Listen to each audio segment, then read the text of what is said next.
जय श्री कृष्ण। राधे राधे।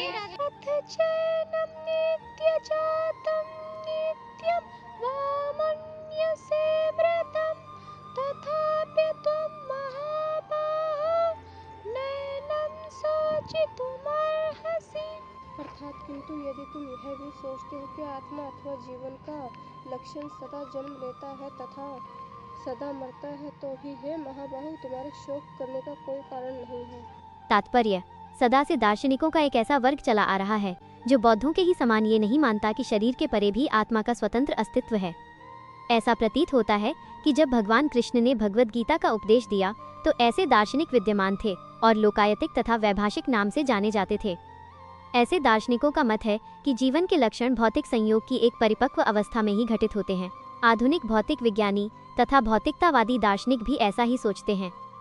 उनके अनुसार शरीर भौतिक तत्वों का संयोग है और एक अवस्था ऐसी आती है जब भौतिक तथा रासायनिक तत्वों के संयोग से जीवन के लक्षण विकसित हो उठते हैं। नृतत्व विज्ञान इसी दर्शन पर आधारित है।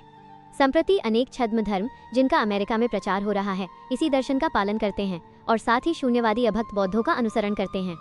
यदि अर्जुन को आत्मा के अस्तित्व में विश्वास नहीं था, जैसा कि वैभाषिक दर्शन में होता है, तो भी उसके शोक करने का कोई कारण न था। कोई भी मानव थोड़े से रसायनों की क्षति के लिए शोक नहीं करता तथा अपना कर्तव्य पालन नहीं त्याग देता है।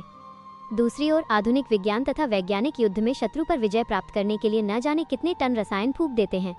वैभाषिक दर्शन के अनुसार आत्मा शरीर के क्षय होते ही लुप्त हो जाता है। अतः प्रत्येक दशा में चाहे अर्जुन इस वैदिक मान्यता को स्वीकार करता कि अणु आत्मा का अस्तित्व है या कि वो आत्मा के अस्तित्व को स्वीकार नहीं करता, उसके लिए शोक करने का कोई कारण न था।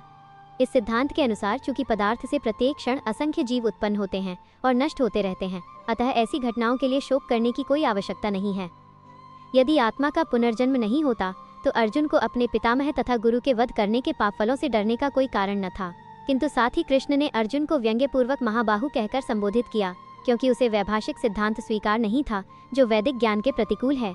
क्षत्रिय होने के नाते अर्जुन का संबंध वैदिक संस्कृति से था और वैदिक सिद्धांतों का पालन करते रहना ही उसके लिए शोभनीय था।